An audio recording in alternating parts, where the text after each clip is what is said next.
ह्याला मला ह्याचं उद्घाटन करताना मला एवढं वाईट वाटतंय की मला कळत नाही खाली फटाके का फुटतायत, मी आल्यावर टाळ्या का मारतायत, मला हे समजतच नव्हतं. मी आपलं एक्झिबिशन बघताना मी थक्क होतो. मी ऑनेस्टली मी सगळ्या पाट्या मी कन्फ्युज झालो की कुठे काय चाललंय. आणि मला वाटतं की हे आपल्या प्रत्येक मतदाराच्या गालाला कानफटात आहे. सर्वप्रथम गजाननजी, तुम्ही तुमच्या सहकार्यांचं खूप खूप अभिनंदन. तुम्ही हे सगळं बाहेर काढलं.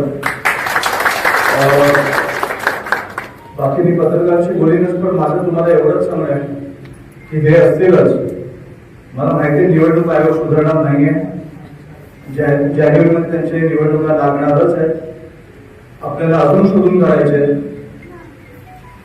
निवडणुकीला माझं फक्त एवढंच म्हणणं आहे की प्रत्येक ओरिजिनल मतदार जो आहे तो उतरला पाहिजे. कारण त्याच्यासाठी मतानंतर आम्ही एक मनोरंजनाचे आम्ही एक हे केलंय, स्किट बाहेर तयार केलाय की जो दुबार मतदार येईल त्याचं काय होणार आहे हे पण तुम्हाला बघायला मिळणार आहे. त्याच्यामुळे पॉपकॉर्न घेऊन या. तुम्हाला बाहेर जे बघायला मिळणार आहे ते अजून मनोरंजक असणार आहे. त्याच्यामुळे जोरात होता. पण मला ह्या वेळेला आय थिंक की सगळ्यांनी जो ओरिजिनल मतदार आहे त्यांनी महाराष्ट्रभर उतरून मतदान केलं पाहिजे. या बोगस मतदारांचं काय करायचं हे राजसाहेबांनी आम्हाला सांगितलं. त्याच्यामुळे त्याची काळजी तुम्ही करू नका.